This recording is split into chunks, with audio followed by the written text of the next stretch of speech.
कैसे हैं स्टूडेंट? आशा करते हैं ठीक ठाक होंगे आप।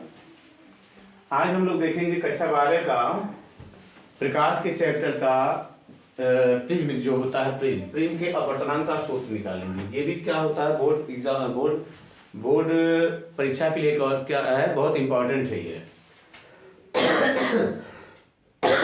बोर्ड परीक्षा में प्राय ये चीज पूछा जाता है। तो देखते हैं प्रिज्म के अपवर्तनांक का सूत्र। प्रिज्म के अपवर्तनांक का सूत्र, प्रिज्म के अपवर्तनांक का सूत्र, के अपवर्तनांक, प्रिज्म के अपवर्तनांक का सूत्र आज हम लोग देखेंगे का सूत्र। इसके पहले थोड़ा सा हम लोग प्रिज्म के बारे में जान लेते हैं। देखो प्रिज्म क्या होता है। प्रिज्म क्या होता है, एक ऐसा पारदर्शी माध्यम होता है। प्रिज्म एक ऐसा पारदर्शी माध्यम होता है जो दो समतल पृष्ठों से घिरा होता है। दो समतल पृष्ठों से क्या होता है, दो पारदर्शी समतल पृष्ठों से घिरा हुआ जो भाग होता है, इसी भाग को हम लोग क्या कहते हैं, प्रिज्म कहते हैं। ये प्रिज्म होता है आपका। तो इसका डिफिनेशन अगर आप सोच के रखो तो डिफिनेशन क्या होना होगा इसका, कि प्रिज्म क्या होता है, दो पारदर्शी समतल पृष्ठों से घिरा हुआ क्या होता है, भाग होता है, या दो पारदर्शी समतल पृष्ठों से घिरे हुए भाग को हम लोग क्या कहेंगे, प्रिज्म कहते हैं। ये जो दोनों समतल पृष्ठ होते हैं, इन दोनों समतल पृष्ठों के बीच का जो कोण होता है, ये जो कोण है, कोण ए है ना, ये जो कोण होते हैं हम लोग क्या कहते हैं, प्रिज्म का कोण कहते हैं। तो दोनों समतल पृष्ठों के बीच के कोण को हम लोग क्या कहेंगे, प्रिज्म का कोण कहते हैं। तो ये आपका हो जाएगा प्रिज्म का कोण होता है। इसमें देखिए क्या होता है, प्रिज्म में जो अपवर्तन होता है, अपवर्तन को थोड़ा सा हम लोग देख लेते हैं। प्रिज्म में अपवर्तन कैसे होता है, मान लीजिए आपका प्रिज्म है, ये प्रिज्म है, ये प्रिज्म का क्या हुआ, कोण हुआ। बीसी क्या होता है, प्रिज्म का आधार होता है। इसके ऊपर मान लीजिए कोई प्रकाश की किरण इसके ऊपर आपतित होती है। ये कोई प्रकाश की किरण है, ये मान लीजिए एयर है, इधर भी क्या है, एयर है, दोनों तरफ क्या होता है, एयर होता है। ये जो क्या हो रहा है, प्रकाश जो आपतित हो रहा है, ये जो प्रकाश आपतित हो रहा है, जिस बिंदु पे गिर रहा है, उस बिंदु पे अगर हम लोग क्या करें, अभिलंब ड्रा करें, तो विरल से सघन में प्रकाश जा रहा है, अभिलंब की तरफ थोड़ा सा क्या होता है, झुक जाता है, इस तरह से झुक जाता है। फिर जब ये अपवर्तित किरण, इसको कहते हैं, ये आपतित किरण हुई, ये अपवर्तित किरण हुई। अपवर्तित किरण क्या होती है, जब इस पृष्ठ पे आती है, इस पृष्ठ पे क्या होता है, यहाँ पे भी क्या करते हैं हम लोग, एक अभिलंब ड्रा कर देते हैं। इस तरह से एक अभिलंब ड्रा यहाँ पे भी कर देंगे, अभिलंब ड्रा कर देते हैं।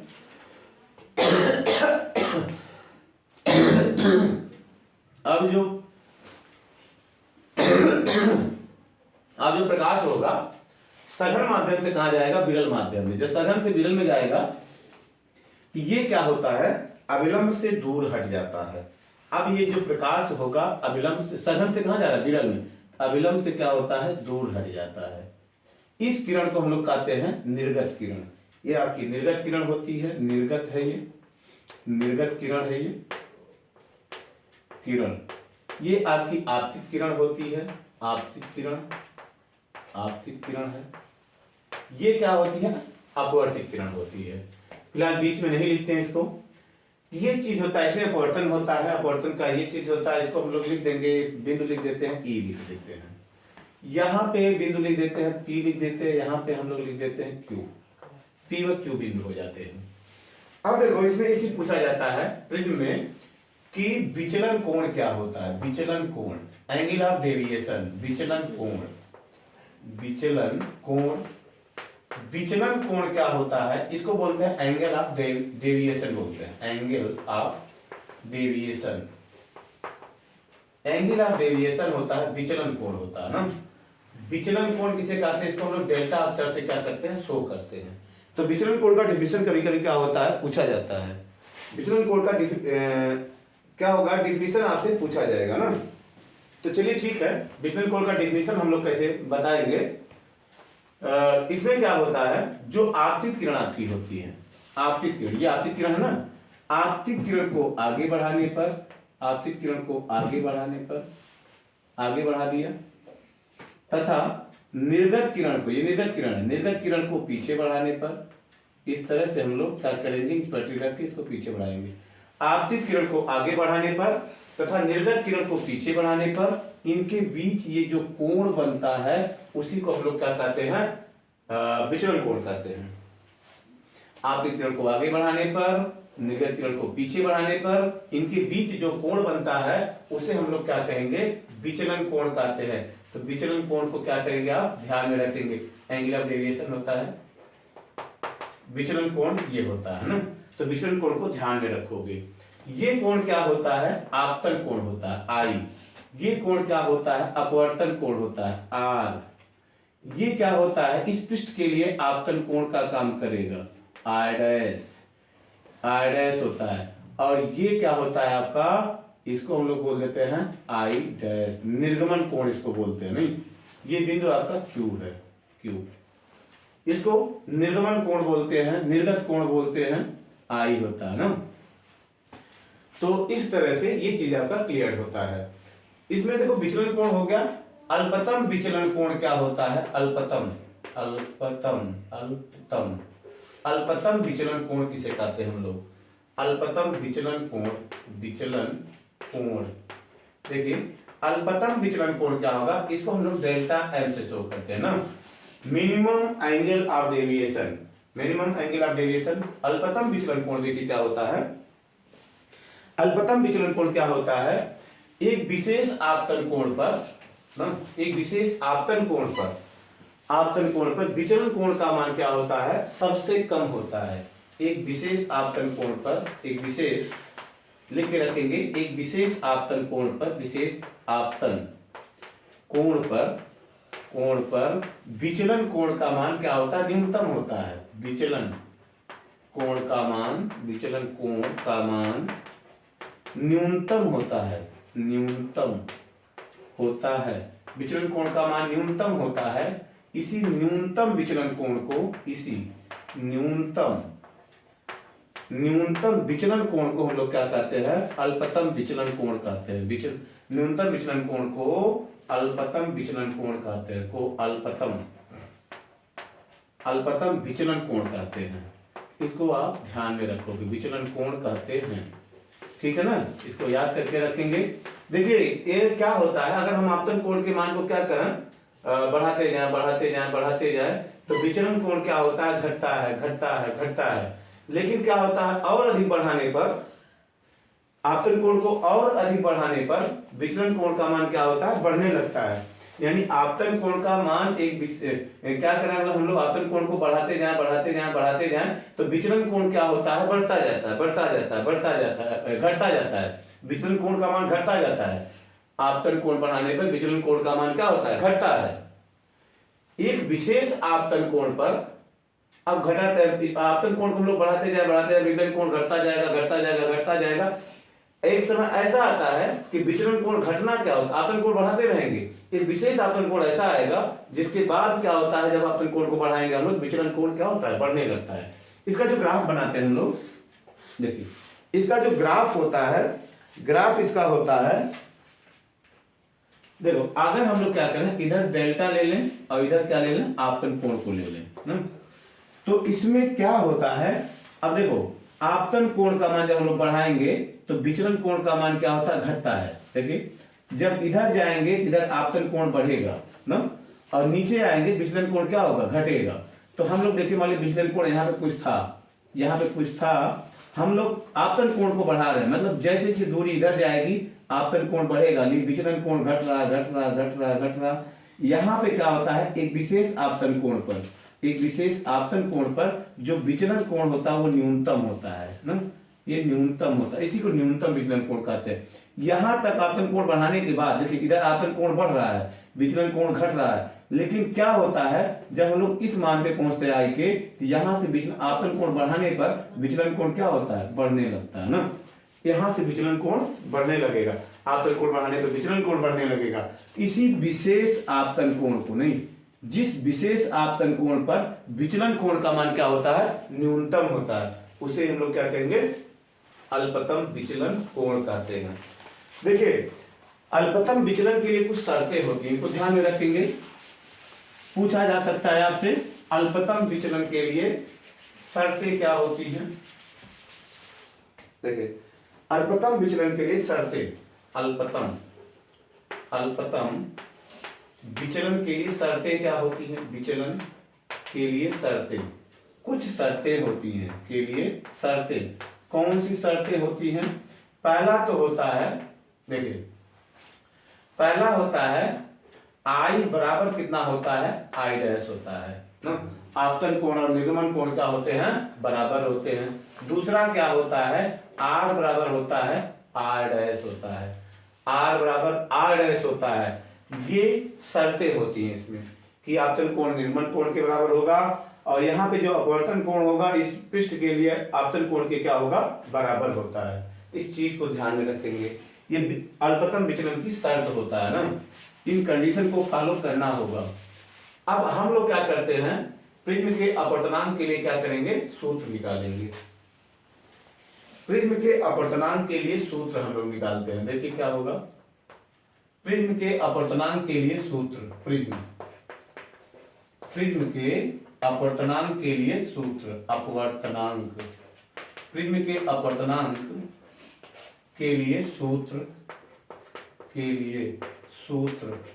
प्रिज्म के अपवर्तनांक के लिए सूत्र हम लोग निकालेंगे। क्या होता है, अब देखो प्रिज्म के अपवर्तनांक के लिए सूत्र हम लोग किस तरह निकालेंगे। यहां पे कुछ बिंदु हम लोग लिख देते हैं, एफ लिख देते हैं ना, एफ लिख देते हैं। यहां त्रिभुज एफ पी क्यू, किसी त्रिभुज में देखो ये बहिष्कोण है, ये जो कोण होगा इस त्रिभुज का क्या होगा, बहिष्कोण होगा। ये जो बहिष्कोण होता है सामने के दोनों अंतः कोणों के योगफल के क्या होता है, बराबर होता है। बस समझ आ रहा ना। ये बहिष्कोण जो डेल्टा होगा, ध्यान लिख देंगे डेल्टा, त्रिभुज कौन सा, त्रिभुज चित्रानुसार यहाँ लिख देना, चित्रानुसार करके लिखिएगा। चित्र के बारे में थोड़ा बहुत लिख दीजिएगा ना, क्या काम किए हैं, चित्रानुसार चित्र के बारे में लिख दीजिएगा। जैसा कि मैं आपको पहले के वीडियो में भी बता चुका हूं कि कुछ ना कुछ फिगर के बारे में लिखना चाहिए। तो चित्रानुसार क्या हो जाएगा, चित्रानुसार डेल्टा जो है त्रिभुज एफ पी क्यू, त्रिभुज एफ पी क्यू का क्या है, का बहिष्कोण है,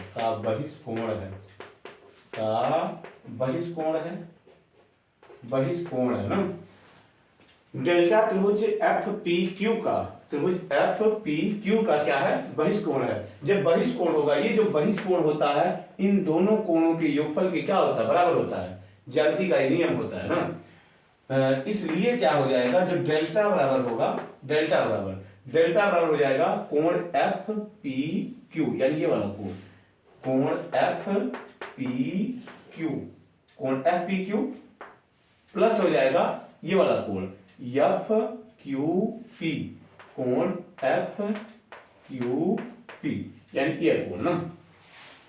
अब देखो बराबर क्या करेंगे, ये जो कोण होगा, देखो हाई जो ये जो दोनों कोण हैं ये शीर्षाभिमुख कोण है। जब दो रेखाएं एक दूसरे को कैंची पे काटती हैं तो ये शीर्षाभिमुख कोण होते हैं, ये दोनों कोण बराबर होते हैं। तो क्या करेंगे, हमको ये कोण निकालना है, कितना हो जाएगा, ये पूरा कोण कितना है, आई है, आई ये है, ये भी कितना होगा, आई, पूरा कोण कितना होगा, आई में से आई आर को घटा दीजिए, तब आई निकल जाएगा आपको।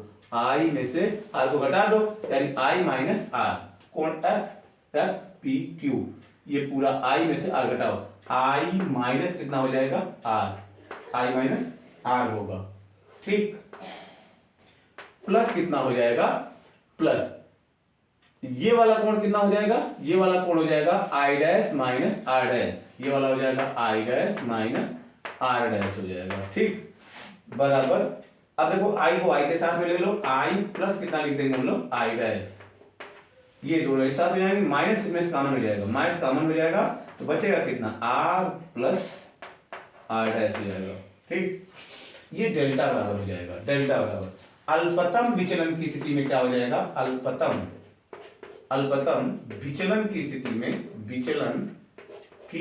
में हम लोग शर्त लिखेंगे कि स्थिति में, अल्पतम विचलन की स्थिति में क्या होगा, शर्त हमको लिखना है ना। अल्पतम विचलन की स्थिति में क्या हो जाएगा, देखो क्या होगा, अल्पतम विचलन की स्थिति में आई बराबर आई डैश, आर बराबर आर डैश हो जाएगा। आई बराबर हो जाएगा आई डैश तथा आर बराबर कितना हो जाएगा आर डैश, आर बराबर आर डैश। देखिए कंफ्यूज मत होइएगा, कहीं कहीं आर ऐसा है कहीं कहीं आर वैसा है ना, ऐसे ही लिख देते हैं आर, ये आर डैश हो जाएगा। जब बराबर हो जाएगा इसलिए समीकरण एक से क्या हो जाएगा, इसलिए समीकरण एक से, समीकरण एक से आपका क्या बनेगा, इस समीकरण से डेल्टा एम अलपतन विचलन हम लोग लेके चल रहे हैं, डेल्टा एम बराबर हो जाएगा I plus I dash, I dash जगह क्या लिख देंगे आई, ये हो जाएगा I plus I minus R plus कितना हो जाएगा, आर प्लस कितना हो जाएगा आर, आर डैश की जगह कितना लिख देंगे हम लोग आर लिख देंगे, बराबर हो जाएगा 2i और माइनस कितना हो जाएगा 2r, डेल्टा m का मान इतना निकलेगा ना। समीकरण नंबर एक इसको बना लेते हैं, डेल्टा m का मान ये निकला आपका। अब देखो क्या करते हैं हम लोग क्या करते हैं, ये जो त्रिभुज है, त्रिभुज PEQ में, त्रिभुज PEQ में क्या हो जाएगा, अब त्रिभुज PEQ में देखो ये वाला त्रिभुज ना, तो PEQ में R प्लस तीन त्रिभुज के तीनों अंतर कोणों का योगफल कितना होता है 180 अंश होता है, यानी R plus R dash plus E, R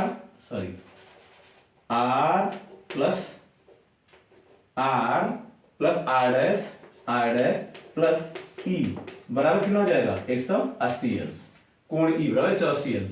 इसको समीकरण नंबर 2 बना देंगे हम लोग।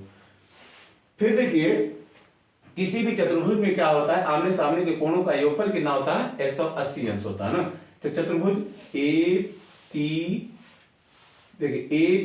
APEQ में ना, चतुर्भुज APEQ में क्या हो जाएगा, इन दोनों कोणों का योगफल कितना हो जाएगा 180 अंश। यहाँ पे क्या करेंगे, चतुर्भुज कौन सा APEQ में, चतुर्भुज APEQ में, इस चतुर्भुज में क्या हो जाएगा, ये कोण का योगफल 180 अंश होगा, यानी कोण A प्लस कोण E बराबर 180 अंश। अब देखो समीकरण 3 हो गया। समीकरण 2 और 3 में क्या लग रहा है आपको, ये इनके बाएं पक्ष क्या है, दाएं पक्ष बराबर है, इसलिए बाएं पक्ष क्या होंगे बराबर होंगे, इसलिए क्या हो जाएगा R plus R dash plus E बराबर ये वाला बराबर इसके हो गया, ये दोनों बराबर है, दोनों बराबर होंगे, बराबर हो जाएगा A प्लस कितना होगा E। बात समझ में आया, हाई दोनों बराबर हैं, ये भी क्या होंगे बराबर होंगे। अब E से E यहां कट जाएगा और R बराबर R डैश हम लोग रख देंगे, तो यहां हो जाएगा R प्लस R बराबर कितना हो जाएगा A, तो हो जाएगा 2R बराबर हो जाएगा A, इसलिए R बराबर कितना हो जाएगा A/2। यहां से आपको R का वैल्यू फाइंड हो गया ना।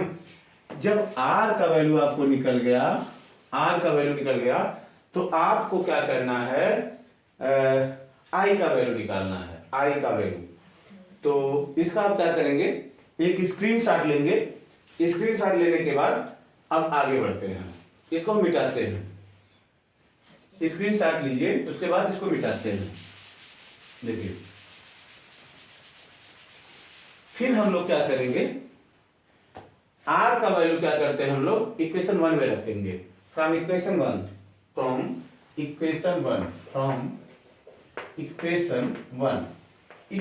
से क्या हो जाता है, फ्रॉम इक्वेशन 1 उसमें क्या करेंगे हम लोग, डेल्टा m बराबर हो जाएगा, R का वैल्यू हम लोग लाके करके रख देंगे उसमें, 2i माइनस कितना हो जाएगा 2R का वैल्यू कितना है A/2, लाके रख दिया, कट गया। A को इधर ले आओ, तो A प्लस माइनस से क्या हो जाएगा plus A plus delta m equal to कितना हो जाएगा 2i। समझ में आया, यहां से हम लोग क्या किए I की वैल्यू निकाले, इसलिए I बराबर कितना हो जाएगा, I बराबर हो जाएगा 2 यहां गुणा में भाग में जाएगा, ये हो जाएगा A प्लस डेल्टा m/2। ये आपको I का वैल्यू निकल गया, ये आपको R का वैल्यू निकल गया, यानी आप तो वर्तन कोण निकल गया।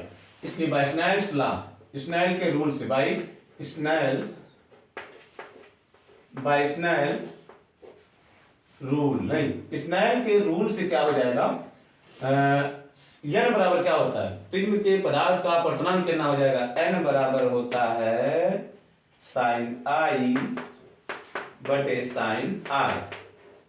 साइन आर, साइन आई का वैल्यू कितना है, ये है, तो sine A plus delta M upon 2 बटे कितना हो जाएगा साइन आर का वैल्यू कितना है, a/2, साइन a/2। ये आपका क्या होता है, मेन फार्मूला निकलता है, प्रिज्म के अपवर्तनांक का सूत्र निकलता है। जब प्रिज्म के अपवर्तनांक का सूत्र निकल गया, हम लोग पतले प्रिज्मों के लिए क्या करेंगे, पतले प्रिज्मों के लिए क्या हो जाएगा, ये देखो पतले प्रिज्मों के लिए, अगर प्रिज्म बहुत पतला हो ना, पतले प्रिज्मों के लिए क्या हो जाएगा, पतले प्रिज्मों के लिए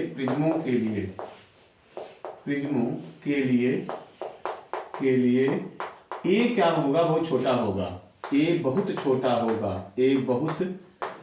होगा। जब ए बहुत छोटा होगा तो उस अवस्था में क्या हो जाएगा, साइन ए, देखो sine A plus delta M by 2, A plus delta M upon 2 बराबर हम लोग क्या लिख देंगे, A plus delta M upon 2, नहीं इस तरह से इसको लिख दिया। तथा साइन ए बाई 2 क्या लिख देंगे, साइन ए बाई 2 बराबर कितना हो जाएगा, ए बाई 2। इसको ध्यान में रखोगे, क्यों ऐसा लिखते हैं, क्योंकि साइन 0 का वैल्यू कितना होता है, 0। तो अगर मान लो साइन 0.00001 है, नहीं 0 के अगर लगभग करीब है, तो इसका वैल्यू हम लोग 0.001 लिख सकते हैं ना, बात समझ में आया। तो इस नियम के आधार पर इसको हम लोग कर सकते हैं। चलिए ठीक है, अब देखो हम लोग क्या करेंगे, ये वैल्यू ले करके इसमें रख देंगे, इसलिए n बराबर कितना हो जाएगा, इसलिए n बराबर इसमें रख देते हैं, साइन दोनों जगह से खत्म हो जाएगा, काटेंगे नहीं, काट दिया इसको, नहीं काटेंगे नहीं, वो उस रूल के आधार पे रखेंगे हम लोग। ये हो जाएगा a plus delta m upon 2 upon a अपान 2, 2 से 2 क्या हो जाएगा, कट, तो बचा कितना आपका, ये हो जाएगा a plus delta m upon a हो जाएगा। देखिए अब a को इधर लेके आ जाओ, तो n a भाग में है, गुणा में जाएगा, n a इक्वल टू हो जाएगा a plus delta m, a को इधर ले आओ, n a माइनस a बराबर डेल्टा m, a कॉमन ले लो, तो n minus one into a बराबर डेल्टा m। अब देखो हम लोग यहां से क्या कर सकते हैं, अतः डेल्टा m बराबर निकाल सकते हैं n माइनस 1 इंटू ए। ये अल्पतम विचलन कोण का मान हम लोग निकाल सकते हैं, किसके लिए, पतले प्रिज्मों के लिए ना। तो इस तरह से क्या हुआ आपका, देखिए कभी कभी क्या होगा, आपको जब पूछा जाएगा कि प्रिज्म के अपवर्तनांक का सूत्र बताओ, तो आपको यही तक निकालना रहेगा। आप चाहो, अगर समय है, अगर पर्याप्त समय है आपके पास, तो इस चीज को भी निकाल देना। अगर ना भी आप निकालेंगे तो आपका मेन फार्मूला यही है, यही तक आपको निकालना रहेगा ना। इस तरह से ये प्रिज्म के अपवर्तनांक का सूत्र क्या हुआ, क्लियर हुआ। प्रिज्म के अपवर्तनांक का सूत्र भी बोर्ड में पूछा जाता है, इस कारण से इस समय हम आपको क्या बता रहे हैं, जो भी इंपॉर्टेंट बोर्ड परीक्षा में आने वाले जो इंपॉर्टेंट डेरिवेशन है आपके, उन डेरिवेशन को हम बता रहे हैं। इस वीडियो में फिर हम आपसे एक बार कहना चाह रहे हैं कि अगर आपको कोई भी डेरिवेशन है, जो ऐसा डेरिवेशन है आपको समझ में नहीं आ रहा है, तो उसको आप कमेंट करके बताएं। उस हिसाब से क्या करेंगे, हम आपके उस डेरिवेशन को क्या करेंगे, क्लियर करने की कोशिश करेंगे। तो चलिए ठीक है, मिलते हैं तब तक अगले वीडियो में अगले क्वेश्चन के साथ। जय हिंद, जय भारत।